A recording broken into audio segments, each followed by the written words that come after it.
स्वागत है स्टूडेंट्स आप सभी लोगों का ब्रह्मी एकेडमी के इस डिजिटल प्लेटफॉर्म पर। मैं हूं सौरभ नामदेव और अब से हम स्टार्ट करने वाले हैं पेपर थर्ड। और पेपर थर्ड जैसा कि आपको ऑलरेडी पता है कि science and technology paper third में एमपीपीएससी के मेंस में जो थर्ड पेपर है उसके पार्ट सेकंड में आता है। और बहुत सारे ऐसे स्टूडेंट हैं न केवल जिनकी संख्या हजारों में, जबकि मैं कह सकता हूं कि लगभग 10,000 में ऐसे स्टूडेंट्स होंगे जो स्पेशली नॉन साइंस बैकग्राउंड के होंगे और इस पेपर की वजह से उनको बहुत प्रॉब्लम झेलनी पड़ती है क्योंकि थोड़ा सा टेक्निकल है। और कई बार 10th और 12th के बाद जिन स्टूडेंट ने इस सब्जेक्ट को उतना बेसिकली फोकस नहीं किया है तो उनके लिए बड़ी परेशानी और बड़ा सरदर्द बनता है। तो इसी समस्या को सॉल्व करने के लिए अब से हम इस डिजिटल वर्ल्ड में या इस वर्चुअल वर्ल्ड में जिसका नाम है ब्रह्मी, इस पे हम कंटिन्यू क्या करेंगे, चीजें बहुत अच्छे से पढ़ेंगे। स्पेशली पेपर थर्ड का पार्ट भी एक बार मैं फिर से बता दूं, इस कार्यक्रम का दोस्त और आपका होस्ट मैं हूं सौरभ नामदेव।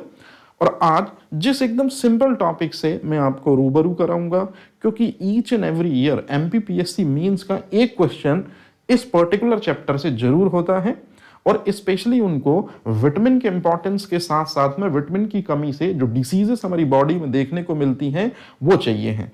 तो मैं इस पूरे के पूरे लेक्चर्स में आपको ये बहुत अच्छे से सिखाऊंगा स्टूडेंट कि पीएससी प्रीलिम्स क्या चाहती है, लेकिन मेनली फोकस जो है वो हमारा होगा मेंस पे, क्योंकि ये टोटली जो है वो मेंस की क्लासें हैं। लेकिन लिटिल बिट थोड़ी थोड़ी से प्रीलिम्स के कुछ फैक्ट होंगे तो मैं आपको बताता चलूंगा। तो अब आपको बिल्कुल परेशान होने की जरूरत नहीं है।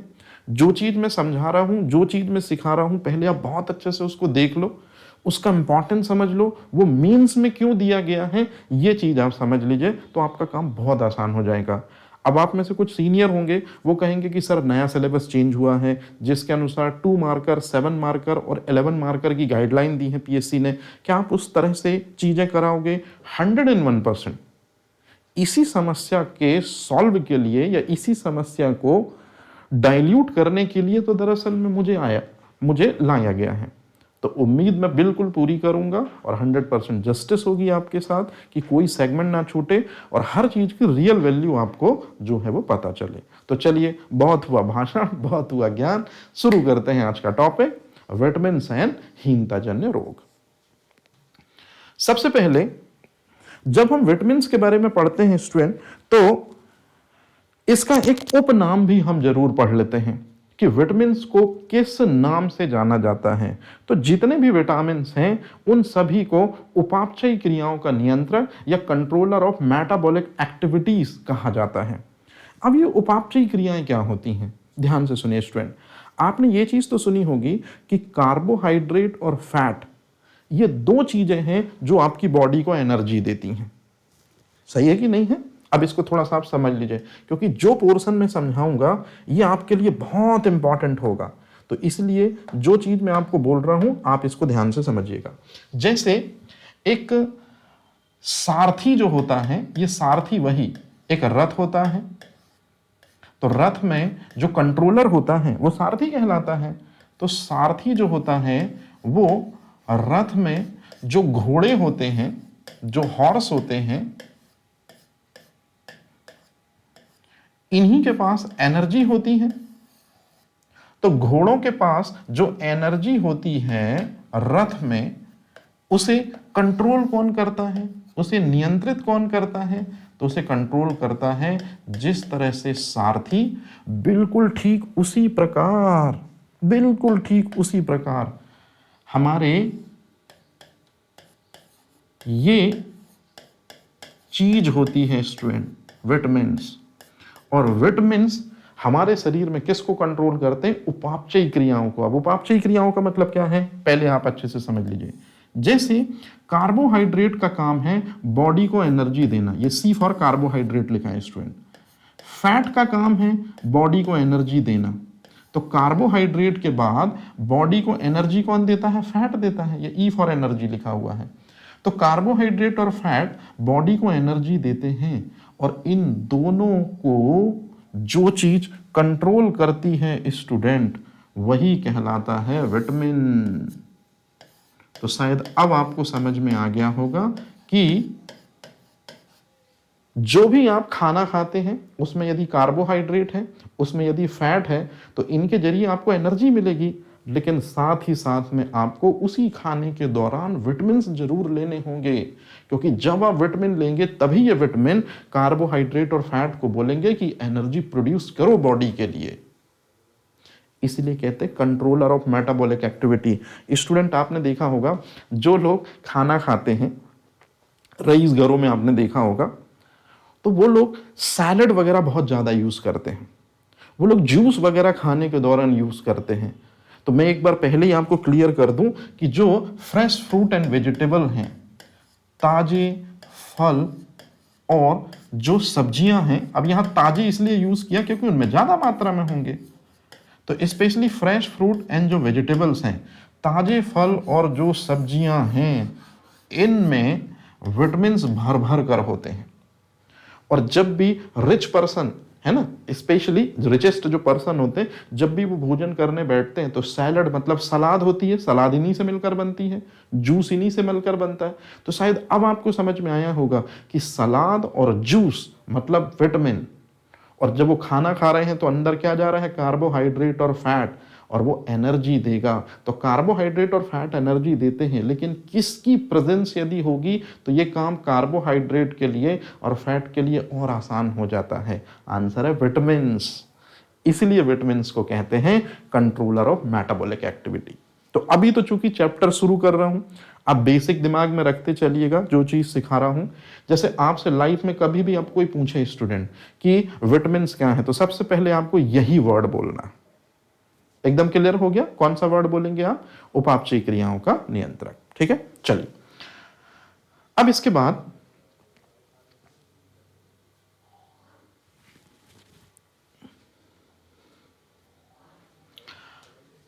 जब हम विटामिन को पढ़ना शुरू करते हैं तो विटामिन शब्द सबसे पहले किसने दिया था? तो मैं बात कर रहा हूं साल 1912 की। ये उस समय है की बात है स्टूडेंट, जब भारत की राजधानी दिल्ली बन रही थी। तो साल 1912 एक व्यक्ति हैं पोलैंड के, जिन्होंने विटामिन वर्ड दिया था। इनका पूरा नाम है कैसिमिर फंक। हालांकि फंक से भी काम चल जाएगा, और आगे चल के हम पढ़ेंगे कि फंक के साथ में एक पर्सन इंक्लूड होता है जिसको कहते हैं हॉपकिंस। तो हॉपकिंस और वो फंक, वो दो पर्सन हैं जिन्होंने एक पूरी थ्योरी दी जिसे कहते हैं विटामिन थ्योरी। और ये विटामिन थ्योरी दरअसल में एक 500 या 600 पेज की एक पूरी एक बुकलेट है। और इस बुकलेट में, मतलब इस किताब में या इस थ्योरी में, उन्होंने विटामिन और उससे रिलेटेड बहुत सारे डायमेंशंस क्लियर किए हैं। बहुत सी नई नई जानकारियां विटामिनों से रिलेटेड हमें बताई हैं, जिनको उस समय सुनकर लोग तो विस्मृत हो गए थे, आश्चर्यचकित हो गए थे। लेकिन आज के समय पे वो सारी चीजें काफी कॉमन हो गई हैं। जैसे विटामिन थ्योरी में हॉपकिंस और फंक ने क्या बताया है, आप खुद ही देखिए, आपको खुद समझ में आएगा। लेकिन याद रखिएगा, ये 2-2 नंबर के क्वेश्चन हो गए स्टूडेंट, है ना। सबसे पहले खोजा गया विटामिन कौन सा है? तो सबसे पहले जो खोजा गया विटामिन है, अब बहुत सी किताबें आप देखेंगे तो वो कहती हैं विटामिन सी, बहुत सी बुकें आप देखेंगे तो वो कहता है विटामिन ए।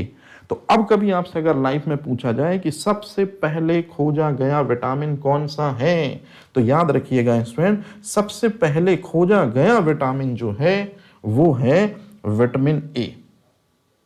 याद रहेगा ये चीज। तो सबसे पहले जो है वो खोजा गया विटामिन है, वो है विटामिन ए। मतलब फर्स्ट डिस्कवर्ड विटामिन जो है वो विटामिन ए है। और आप बोलेंगे सर यहां तो लिखा था सबसे पहले खोजा गया विटामिन सी है। दरअसल में वो कंफ्यूज करने के लिए है। विटामिन सी जो है स्टूडेंट, उसे कहते हैं विटामिनों का राजा, किंग ऑफ विटामिन। तो विटामिनों का राजा कहते हैं, क्योंकि ज्यादातर फल और सब्जियां कैसी होती हैं? खट्टी होती हैं, और उनमें बहुत ज्यादा मात्रा में मिलता है विटामिन सी। तो ये 2 स्टेटमेंट आपको ध्यान रखने हैं स्टूडेंट, कि सबसे पहले खोजा गया विटामिन है विटामिन ए, साल 1913 में खोजा गया था। और सबसे पहले जिस विटामिन को फलों और सब्जियों में सबसे ज्यादा मात्रा में पाया गया है वो है विटामिन सी। एस्कॉर्बिक एसिड इसका साइंटिफिक नेम है, इस वजह से आपको ये चीज याद रखनी है। तो कभी आपसे अगर क्वेश्चन पूछें कि सबसे पहले खोजा गया विटामिन कौन सा है, तो अब आप सी नहीं बोलेंगे, वो तो विटामिनों का राजा है, क्योंकि ज्यादातर विटामिन किस में पाए जाते हैं? फ्रूट एंड वेजिटेबल्स में। और फ्रूट एंड वेजिटेबल्स में सबसे ज्यादा किसका नंबर होता है? तो विटामिन सी का नंबर होता है, स्कॉर्बिक एसिड का नंबर होता है। अब सुनिए मुद्दे की चीज, ये दो दो नंबर के क्वेश्चन होते चल रहे हैं स्टूडेंट, क्योंकि एमपीपीएससी ने नए सिलेबस में साफ कहा है कि उनको 2 मार्कर के जो आंसर चाहिए वो एक लाइन में चाहिए या मैक्सिमम 2 लाइनों में चाहिए। तो एक लाइनों या 2 लाइनों में ऐसे ही क्वेश्चन आएंगे। सबसे पहले खोजा गया विटामिन ए, और ये बात है साल 1913 की, ध्यान रखिएगा। विटामिनों का राजा किसे कहते हैं? विटामिन सी को। अब अगर आपसे कोई पूछे कि सबसे पहले लेबोरेटरी में या सबसे पहले प्रयोगशाला में कौन से विटामिन को हमने प्राप्त किया था, तो साइंटिस्टों ने जिस विटामिन को सबसे पहले लेबोरेटरी में प्राप्त किया था उस विटामिन का नाम है विटामिन बी1। तो विटामिन बी1 वो विटामिन है जिसको एक्सट्रैक्ट किया है, सबसे पहले प्राप्त किया है लेबोरेटरी में। तो क्या है उस विटामिन का नाम? तो याद रखिएगा विटामिन बी1 है। अब शुरू होती है कहानी स्टूडेंट, मतलब यहां से हम चीजें क्या कर रहे हैं, थोड़ी सी समझाने के साथ साथ में आपके लिए एकदम क्लियर भी करते चलेंगे। तो चलिए जरा शुरू करते हैं स्टोरी। ऐसी कौन सी चीजें हैं जो विटामिन के सबसे अच्छे सोर्स हैं? जैसे कार्बोहाइड्रेट के सबसे अच्छे सोर्स कौन से हैं? तो आपको पता है कि गेहूं और चावल। यदि आपसे पूछे प्रोटीन के सबसे अच्छे सोर्स कौन है, तो आप बोलते हैं सोयाबीन, लेकिन आप उससे भी अच्छा वर्ड याद रखिए मशरूम, क्लोरेला शैवाल, स्पाइरुलिना शैवाल। तो ये भी जो है प्रोटीन के रिच सोर्स हैं।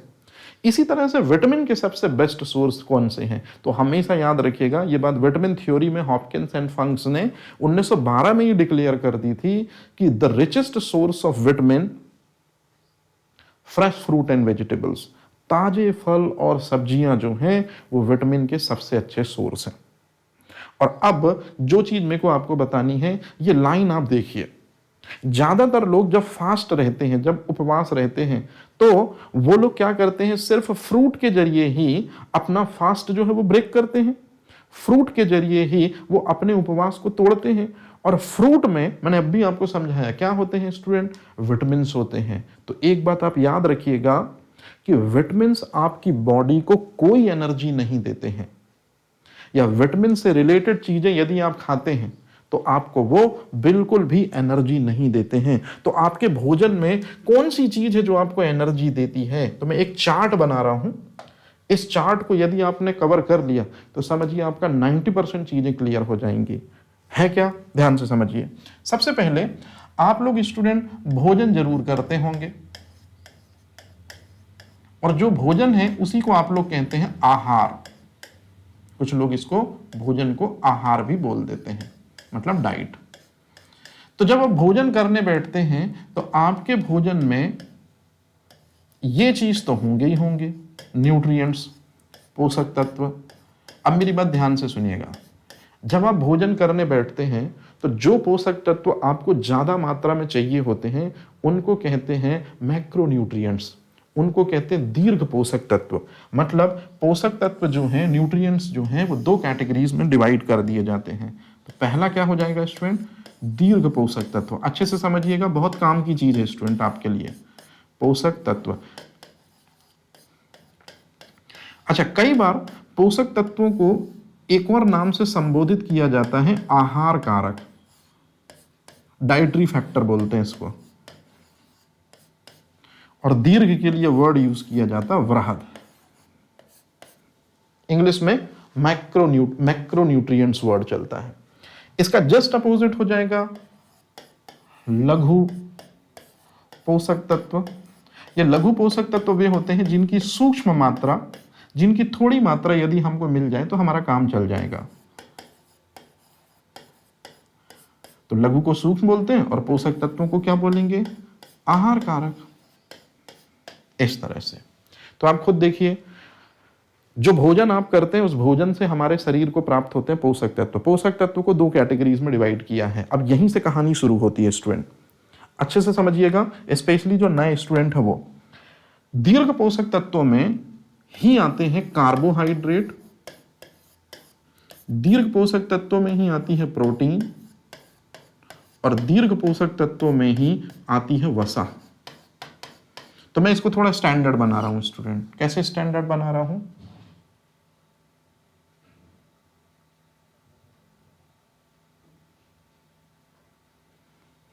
है ना? तो मैं इसको थोड़ा सा क्या कर रहा हूं, स्टैंडर्ड बना रहा हूं।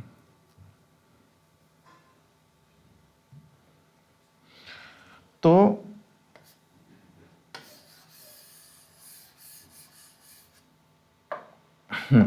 अब कार्बोहाइड्रेट के बाद मैं थोड़ा लिख दे रहा हूं वसा, और इसके बाद में लिख दे रहा हूं प्रोटीन, समझने के लिए।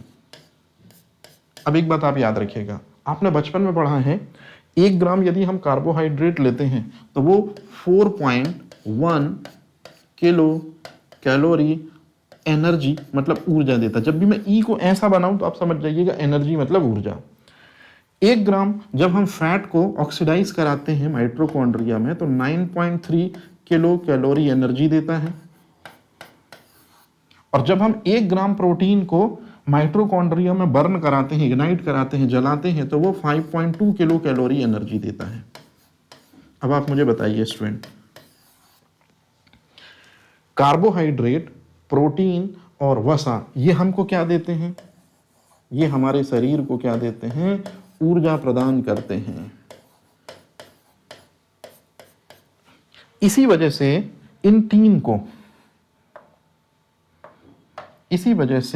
इन तीन को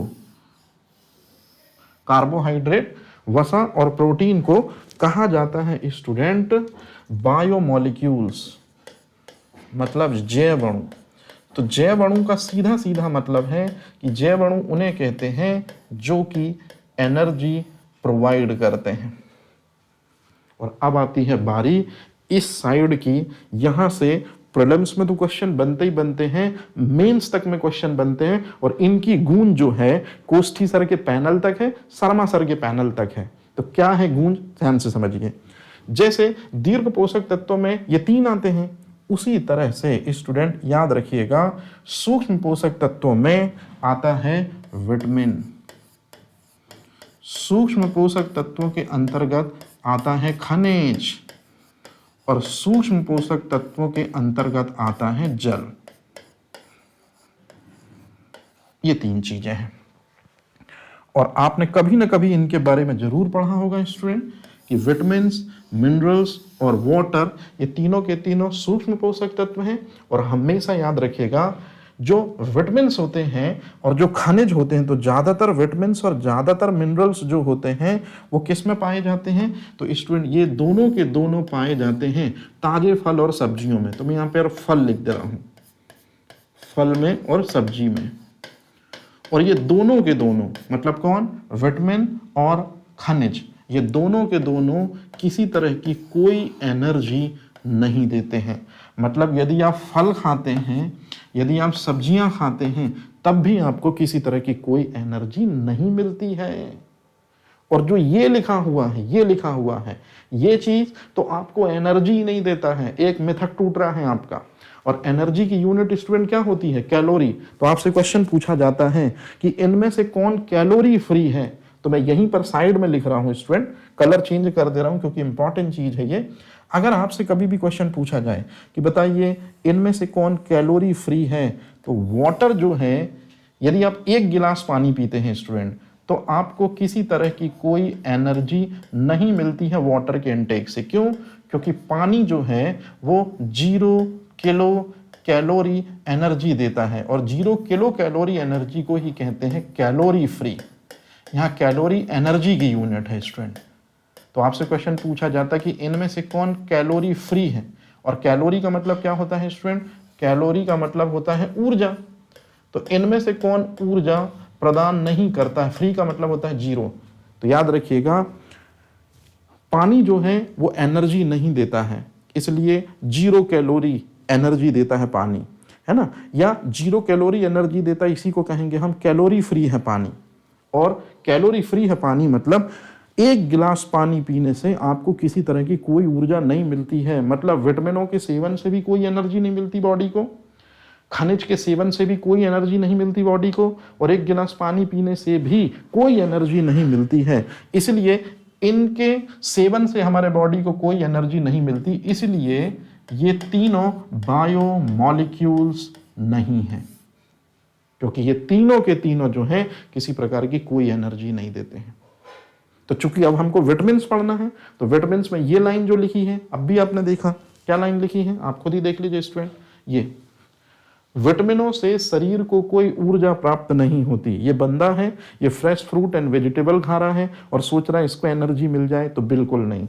आप मुझे बता सकते हैं क्या, जो एनर्जी मिलेगी वो सिर्फ कार्बोहाइड्रेट, वसा और प्रोटीन के इनटेक से ही मिलती है। तो ये है कहानी स्टूडेंट, हमेशा याद रखिएगा, मतलब ये वाली चीज कभी भी एनर्जी नहीं देती है। ठीक है, चलिए मैं बिल्कुल छोटी छोटी बातें भी बताता चलूंगा, और सिर्फ इसी वजह से क्योंकि मुझे ऐसा लगता है कि बहुत सारे स्टूडेंट जो हैं उनको पता है, लेकिन एक भी स्टूडेंट जिसको नहीं पता उसको एटलीस्ट तो पता होना चाहिए। अब जैसे ये एक स्टेटमेंट है, खाना बनाते समय सबसे ज्यादा मात्रा में किन का क्षय होता है, तो यहां पर स्टूडेंट खाना बनाते समय का स्पेशली मतलब है सब्जियों को फ्राई करते समय, क्योंकि फलों को तो फ्राई नहीं किया जाता, हम किसको फ्राई करते, सब्जियों को।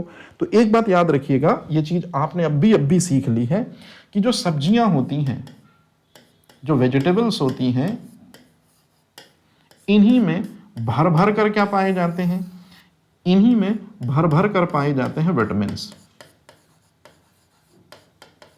मतलब इनमें विटामिन का परसेंटेज ज्यादा होता है।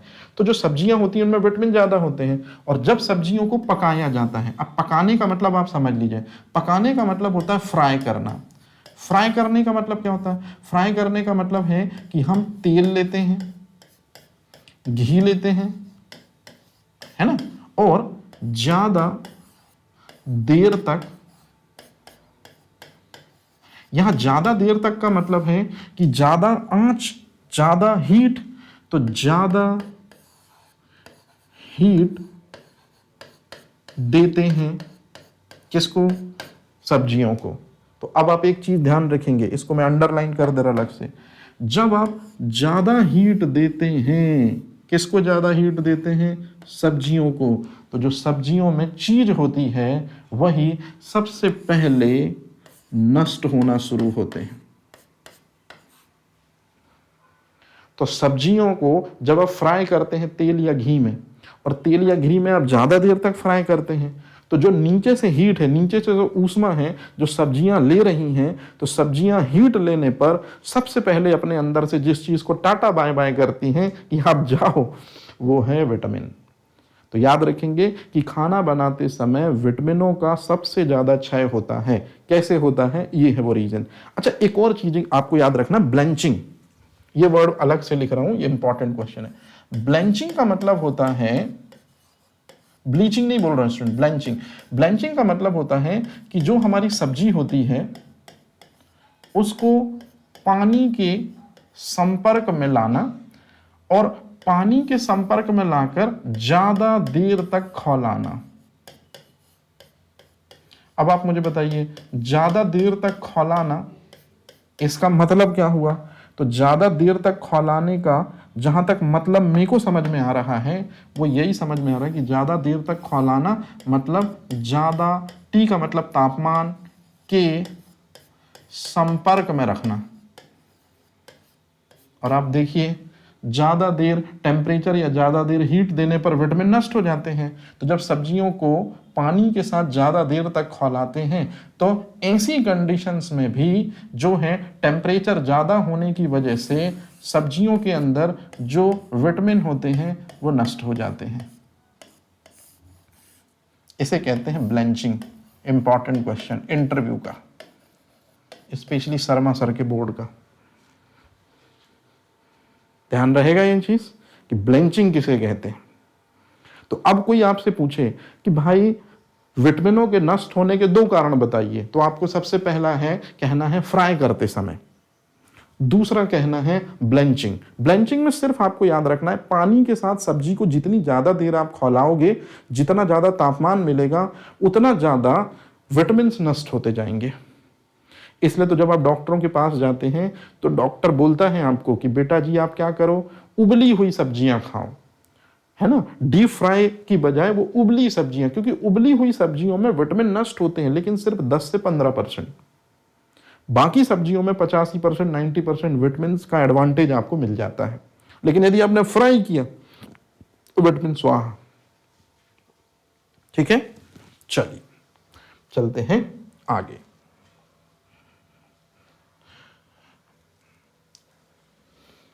तो विटामिन थ्योरी दो साइंटिस्टों ने दी है स्टूडेंट, एक साइंटिस्ट का नाम है हॉपकिंस और दूसरे साइंटिस्ट का नाम है फंक। अब सुनिए मुद्दे की चीज, विटामिनों की कमी से हमारे शरीर में जो रोग देखने को मिलते हैं उन्हें कहते हैं डेफिशिएंसी डिसीजेस, उन्हें कहते हैं अपूर्णता रोग। मतलब यदि कोई पर्टिकुलर विटामिन है ए, डी, ई, के, सी, बी, यदि इनकी हमारे शरीर में कमी है तो हमारे शरीर में विटामिनों की कमी से जो भी रोग उत्पन्न होते हैं, जैसे रतौंधी विटामिन ई की कमी से उत्पन्न हो, स्कर्वी विटामिन सी की कमी से उत्पन्न हो, ऑस्टियोमलेशिया विटामिन डी की कमी से उत्पन्न हो, तो विटामिनों की कमी जब भी हमारी बॉडी में होगी तो कोई ना कोई रोग होगा। वो सारे रोग डेफिशिएंसी डिसीजेस या अपूर्णता रोग कहे जाएंगे। और अपूर्णता रोग हो ही इसलिए रहे हैं क्योंकि हमारे शरीर में विटामिन की कमी है।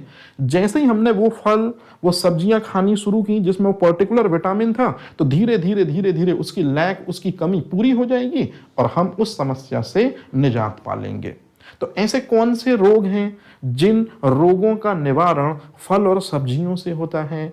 तो फल और सब्जियों से निवारण होता है डेफिशिएंसी डिसीजेस का या अपूर्णता रोग का, क्योंकि ये दोनों किससे संबंधित है? विटामिनों से संबंधित है, फल भी और सब्जियां भी। ठीक है, चलिए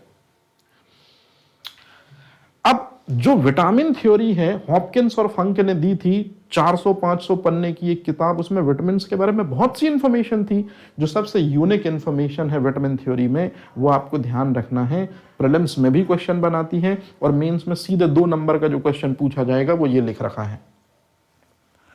जनरली आपने देखा होगा कि आपके माताजी, आपके पिताजी, दादा दादी, नाना नानी क्यों बोलते हैं बेटा कि फ्रेश फ्रूट एंड वेजिटेबल्स खाओ? मतलब घर में वो हरी सब्जियां जरूर बनाते हैं, शाम को बोलते हैं जूस जरूर लो। कभी आपने सोचा इस चीज को कि वो सब्जियां, हरी सब्जियां डेली सॉरी, एक्सट्रीमली सॉरी, तो हरी सब्जियों को वो डेली बनाते हैं। और आपने देखा होगा कि वो फ्रूट जूस की सलाह देते हैं। तो अब आप याद करिए कि सब्जियों में और जूस में होते हैं विटामिन्स, और यदि आप विटामिन्स डेली ले रहे हैं इसका सीधा सा मतलब है कि विटामिन्स आपकी बॉडी पे नहीं बन रहे हैं, इसलिए तो आप विटामिन वाली सामग्री को डेली खा रहे हो, क्योंकि विटामिन आपकी बॉडी में नहीं बनते। तो यही क्वेश्चन है स्टूडेंट कि डेली हम फल और सब्जियां इसलिए खाते हैं क्योंकि ये है वो लाइन, विटामिनों का निर्माण हमारे शरीर में नहीं होता। तो जब हम फल और सब्जियां खाते हैं तो फल और सब्जियों के रूप में हम अपने शरीर को विटामिन उपलब्ध कराते हैं। दिमाग काम कर रहा है? अब आप याद करिए, बहुत से बच्चे ऐसे होते हैं जिनको हरी पत्तेदार सब्जियां नहीं खानी है, जिनको फ्रेश फ्रूट वेजिटेबल नहीं खाना है, जिनको जूस नहीं पीना है, तो उनके शरीर में किसकी कमी होगी? विटामिन्स की कमी होगी। तो फिर कहीं हड्डियों का डेवलपमेंट नहीं होगा, फिर कहीं ब्रेन काम नहीं करेगा, फिर विजन सेंसेशन जो है वो वीक पड़ जाएगा, बोन जो है वो कमजोर पड़ जाएंगी, है ना, झाइयाँ झुर्रियाँ चेहरे पर आ जाएंगी, ब्लड क्लॉट नहीं होगा। मतलब समझ में आ रही चीज है कि विटामिनों का निर्माण हमारे बॉडी में नहीं होता, इसलिए तो डेली हम fresh fruit and vegetable intake करते हैं। बट ये 2 ऐसे विटामिन हैं जिनकी सिंथेसिस, जिनका निर्माण, जिनका प्रोडक्शन, जिनकी मैन्युफैक्चरिंग हमारी बॉडी में ही होती है, और वो 2 विटामिन हैं। एक है विटामिन डी, हमारे शरीर में स्किन में बनता है यूवी रेडिएशन की हेल्प से, और दूसरे विटामिन का नाम है विटामिन के, ये भी हमारी बॉडी में बनता है, लार्ज इंटेस्टाइन, बड़ी आंत के कोलोन वाले भाग में बनता है। और मजेदार बात यह कि विटामिन के हमारे शरीर की बड़ी आंत के कोलोन वाले भाग में बनता है और एक सूक्ष्म जीव बनाता है। हर एग्जाम में पूछा गया क्वेश्चन, रेलवे ग्रुप डी से लेके एमबीबीएस लेवल तक ये क्वेश्चन पूछा गया है स्टूडेंट। तो एमपीपीएससी की तो निश्चित रूप में उसके लिए क्वेश्चन और इंपॉर्टेंट हो जाएगा कि ऐसा कौन सा विटामिन है जिसको कोई सूक्ष्म जीव बड़ी आंत के कोलोन भाग में रहकर बनाता है। आंसर है ई कोलाई, इस्चीरिया कोलाई। तो आप अगर देखेंगे तो ये मैं आगे आपको क्लियर कर दूंगा कि इस्चीरिया कोलाई या ई कोलाई वो विटामिन है जो कि बनाता है, वो इस्चीरिया कोलाई या ई कोलाई वो जीवाणु है, वो सूक्ष्म जीव है जो विटामिन के हमारी लार्ज इंटेस्टाइन में मैन्युफैक्चर करता है। अच्छा, अब स्टूडेंट ये आपके लिए होमवर्क है एक, क्योंकि आपको भी पता है कि एमपीपीएससी पहले 3 मार्कर के क्वेश्चन पूछती थी, है ना, जब सिलेबस उसने चेंज नहीं किया। लेकिन अब जो है क्वेश्चनों का लेवल हो गया है 2 मार्कर। तो अब 2 मार्कर में ये क्वेश्चन मैं आपको दे रहा हूं होमवर्क के रूप में। अभी चूंकि मैंने स्टार्टिंग की ये पढ़ा ना, तो अगर मैं इस तरह की चीजें आपको खुद ही प्रिपेयर कराऊं तो याद रखिएगा ये प्रीलिम्स की चीज भी है और ये मेंस में आपको 2 मार्कर में हेल्प करेगी। सीधे सीधे ऐसे ही क्वेश्चन आएंगे स्टूडेंट मेंस में 2 मार्कर, बिल्कुल यही। तो यदि आपने इन क्वेश्चनों को और सॉल्व कर लिया तो आप बिलीव करो विटामिन से रिलेटेड जो 2 मार्कर है वो आपको पहले ही से क्लियर होगा और इन्हीं में से क्वेश्चन मिलेगा। जैसे एंटी इन्फेक्शन विटामिन किसे कहते हैं, आंसर है विटामिन ए। ग्रोथ विटामिन किसे कहते हैं, येलो विटामिन किसे कहते हैं। वाउंड हीलिंग विटामिन, घाव भरने के लिए उत्तरदायी विटामिन किसे कहते हैं, vitamin C. Anti cancer vitamin किसे कहते हैं, मोस्ट इंपॉर्टेंट। एंटीऑक्सीडेंट विटामिन किसे कहते हैं, विटामिन ई। तो अभी मैंने केवल 3 के आंसर बताए स्टूडेंट। एंटी इन्फेक्शन विटामिन है, मतलब प्रति संक्रमण रोधी विटामिन है विटामिन ए, ये सब मैं बताऊंगा आपको। वाउंड हीलिंग, घाव भरने के लिए सहायक विटामिन है विटामिन सी। और एंटीऑक्सीडेंट विटामिन है विटामिन ई। तो मैंने केवल आपको 3 बताए। आज आपको इन क्वेश्चनों को आज ही जाके अपने कॉपी पे मेंशन कर लेना है और आप बिलीव करिए कि कोई ना कोई 2 मार्कर आपके पॉकेट में जरूर होगा स्टूडेंट, ठीक है, इस तरह से। अब इसके बाद जब हम बात करते हैं आगे, तो इसको आप करिएगा स्टूडेंट, ना बने तो फिर मैं आपको इसके आगे की क्लासेस में ये सब बताऊंगा। अब कहानी शुरू करते हैं मेन। ये आपने बचपन से पढ़ा होगा कि विटामिनों को 2 कैटेगरीज में क्लासिफाई किया है। पहला है फैट सॉल्युबल विटामिन, दूसरा है water soluble vitamin. Fat soluble vitamin में ए, डी, ई के आते हैं। इसका मतलब क्या हुआ, थोड़ा कभी आपने समझने की कोशिश की? यदि आपकी बॉडी में ये चीज होगी तभी विटामिन ए आपके शरीर के अंदर जाके फंक्शन परफॉर्म करेगा ऑप्थल विजन का। यदि आपकी बॉडी में फैट होगा, ज्यादा भी नहीं होना चाहिए, कम भी नहीं होना चाहिए, एक लिमिटेड एडेक्वेट फैट होना चाहिए, तभी विटामिन डी आपके अंदर जाएगा और बोन को स्ट्रेंथ देगा। यदि आपकी बॉडी में एक निश्चित मात्रा में फैट होगा तभी विटामिन ई आपके बॉडी के अंदर जाएगा और आपको चेहरे की झाइयां झुर्रियां से बचाएगा। यदि आपके अंदर फैट होगा तभी विटामिन के आपकी बॉडी के अंदर जाएगा और हेल्प्स इन ब्लड क्लॉट, रक्त का स्कंदन करेगा। अब हमारे दिमाग में शुरू से एक नेगेटिविटी भर दी गई है कि फैट नहीं लेना है। अरे भाई, फैट ज्यादा नहीं लेना है और कम भी नहीं लेना है, लेकिन फैट बराबर लेना है।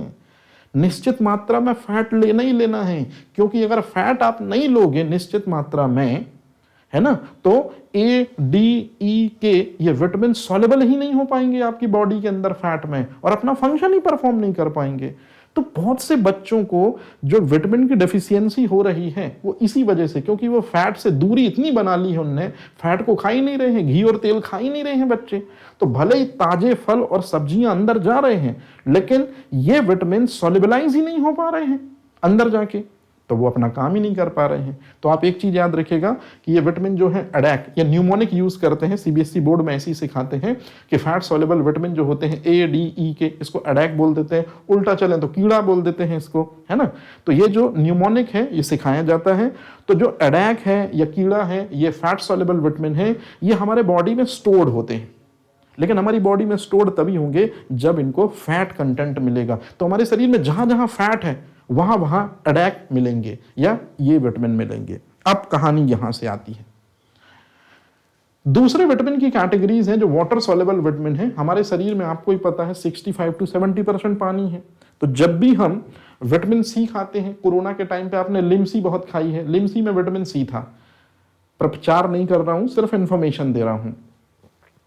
इसी तरह से विटामिन बी कॉम्प्लेक्स, तो जितने भी विटामिन हैं उन सभी को एक वर्ड में विटामिन बी कॉम्प्लेक्स कहते हैं। और विटामिन बी कॉम्प्लेक्स का मतलब सारे विटामिन बी, जैसे बिकोसूल एक नाम बहुत अच्छे से याद होगा, बिकोजाइम C4 एक नाम बहुत अच्छे से याद होगा आपको। तो कोई प्रमोशनल नहीं है ये वीडियो, सिर्फ स्टूडेंट के नॉलेज को इंक्रीज करने के लिए मैं ये इन्फॉर्मेशन दे रहा हूं।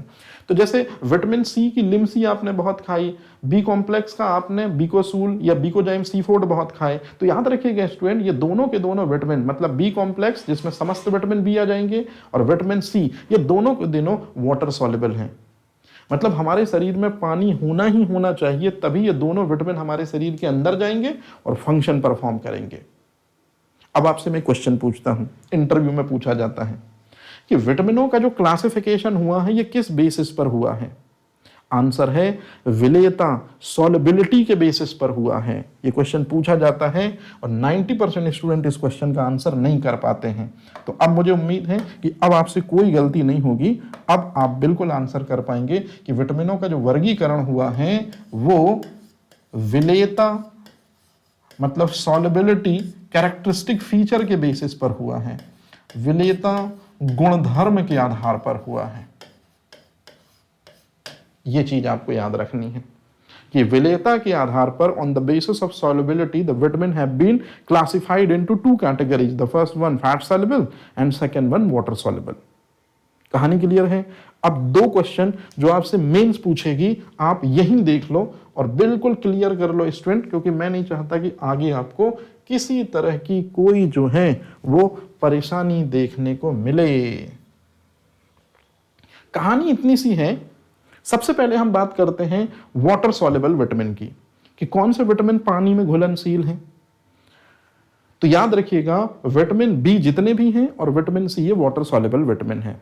अच्छा, अब वाटर सॉल्युबल विटामिन हमारे शरीर के जैसे ही अंदर जाते हैं, जैसे ही हमारे शरीर के अंदर जाते हैं तो याद रखिएगा ये दोनों के दोनों विटामिन हमारे शरीर के अंदर संग्रहित नहीं होते हैं।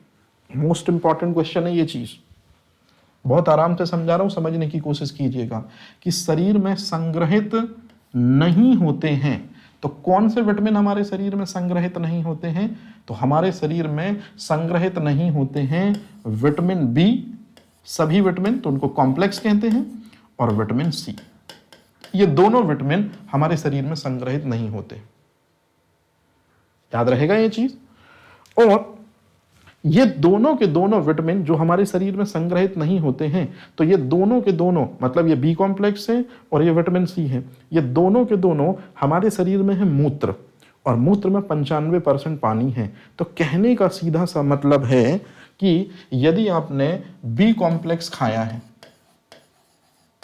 यदि आपने कौन सी चीज खाई है, बी कॉम्प्लेक्स खाया है, या आपने विटामिन सी खाई है, तो ये आपके शरीर के अंदर किस में घुलेंगे? पानी में घुलेंगे, और फिर ये कहाँ पहुंचेंगे? मूत्र में पहुंचेंगे। मूत्र में 95% ऑलरेडी पानी है, तो ये दोनों के दोनों विटामिन है ना, ये किस में घुल जाएंगे? यूरिन के जल में घुल जाएंगे, मतलब यूरिन में घुल जाएंगे। और यूरिन आप क्या करते हो? समय समय पर बाहर निकालते हो। तो जरा जल्दी से बताइए कौन से दो विटामिन हैं जो हमारे शरीर में स्टोर्ड नहीं हुए? कौन से दो विटामिन हैं ये हमारे शरीर में संग्रहित नहीं हुए, बल्कि मूत्र के द्वारा शरीर से बाहर एलिमिनेट हो गए? तो आपको हमेशा ध्यान रखना है कि अब अगर कभी आपसे ऐसा क्वेश्चन पूछा जाए कि वो कौन से विटामिन हैं, मैं यहां लिख देता हूं स्टूडेंट, क्योंकि ये बहुत इंपॉर्टेंट चीज है और आपसे क्वेश्चन पूछा भी जाएगा। कलर चेंज कर रहा हूं, ध्यान रखिएगा। तो बी कॉम्प्लेक्स और विटामिन सी, ये दोनों के दोनों विटामिन जो हैं ये शरीर में संग्रहित नहीं होते हैं, बॉडी में स्टोर्ड नहीं होते हैं। तो शरीर में यदि स्टोर्ड नहीं होते, बॉडी में यदि ये दोनों के दोनों संग्रहित नहीं होते हैं, तो इसी वजह से ये दोनों के दोनों विटामिन जो हैं ये मूत्र के साथ मिलते हैं, बी और सी, और शरीर से बाहर एलिमिनेट हो जाते हैं। तो ये चीज आप जरूर याद रखिएगा। आप पाएंगे कि 1-2 साल में आपको ये क्वेश्चन 101% देखने को मिलेगा। अच्छा स्टूडेंट, कभी आपने एक चीज देखा होगा, आप जब यूरिन जानते हैं तो यूरिन में एक अजीब सा ऑर्डर होता है, एक अजीब सी स्मेल होती है, वो अमोनिया की वजह से होती है, वो आपने पढ़ा होगा। लेकिन कभी आप बी कॉम्प्लेक्स या विटामिन सी आपने खाई होगी कोरोना के टाइम पर, तो आपने देखा होगा कि आपकी यूरिन में एक अजीब सा ऑर्डर था, एक अजीब सा टेस्ट था। वो क्या था? यही तो था कि विटामिन बी और सी जो है यूरिन के जरिए बॉडी से क्या हो जाते हैं, बाहर चले जाते हैं, और इसी वजह से आपके यूरिन में एक अजीब सा ऑर्डर था, एक अजीब सी गंध थी, एक अजीब सी स्मेल थी।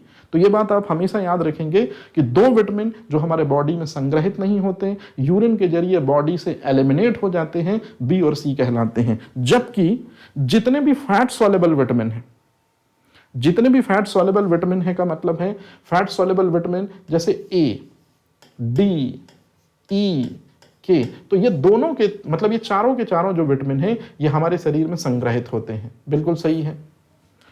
और जब हमारे शरीर में संग्रहित होंगे तो बताइए कहां से नहीं निकलेंगे, ये यूरिन से नहीं निकलेंगे।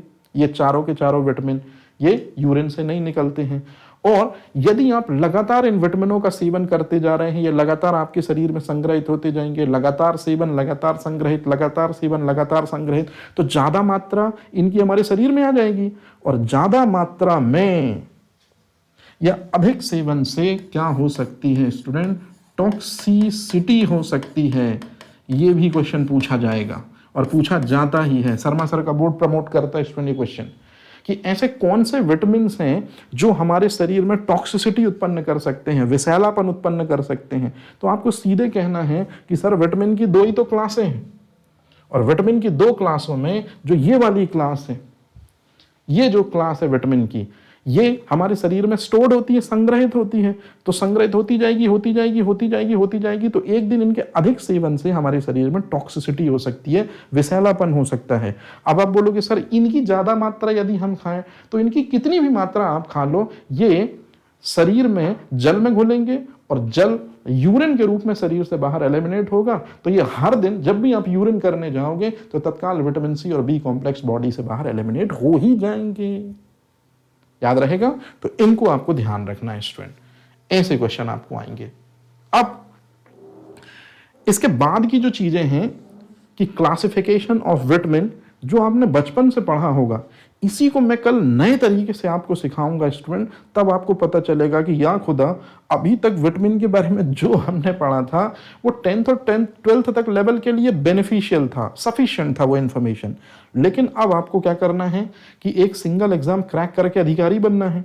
1 लाख या 10 लाख पॉपुलेशन पर आप रूल करोगे, या आपका आधिपत्य होगा, आपके वचन जो होंगे वही शासन होंगे। तो फिर आपके पास इंफॉर्मेशन बिल्कुल स्पेसिफिक होनी चाहिए।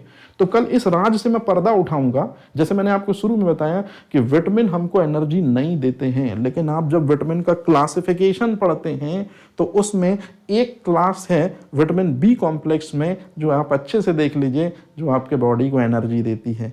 2 मार्कर क्वेश्चन। तो इसी तरह के कुछ नए नवेले ऐसे फैक्ट जो आपके कॉम्पिटिटिव में आ सकते हैं, बहुत ज़्यादा जरूरी हैं, सिर्फ उन्हीं को हम डिस्कस करेंगे। फालतू का एक्स्ट्रा या जबरन नॉलेज, जिसको हम जनरल नॉलेज कहते हैं, वो हम बिल्कुल नहीं देंगे स्टूडेंट। तो आपका पूरी तरह से नॉलेज ओरिएंटेड सेशन हो। 2 मार्कर, 7 मार्कर, 11 मार्कर। विटामिन में 7 मार्कर कोई क्वेश्चन नहीं बनेगा, 11 मार्कर कोई क्वेश्चन नहीं बनेगा। बनेंगे तो 2 मार्कर बनेंगे, और 2 मार्कर बनेंगे तो कोई भी इंफॉर्मेशन किसी भी विटामिन से वो कुछ भी पूछ सकते हैं। इसलिए मैं क्या कर रहा हूं, लेवल थोड़ी हैवी रख रहा हूं, लेकिन साथ ही साथ कोई क्वेश्चन ना छूटे इस बात का बराबर ध्यान रख रहा हूं। तो उम्मीद करते हैं कि आज का सेशन आप लोगों को समझ में आया होगा, एंजॉय किया होगा। इसी तरह से आगे के सेशन भी आपको कंटिन्यू मिलते रहेंगे, ठीक है। और अब कल के लेक्चर में हम ये सच्चाई देखेंगे जो आपने अभी तक पढ़ी है, लेकिन आप मेरे तरीके से पढ़ेंगे कि क्लासिफिकेशन ऑफ विटामिन से कौन कौन से ऐसे क्वेश्चन हैं जो डायरेक्टली आपके 2 मार्कर में पूछे जा सकते हैं। तो उम्मीद करते हैं कि सेशन आपके लिए रहा होगा यूजफुल।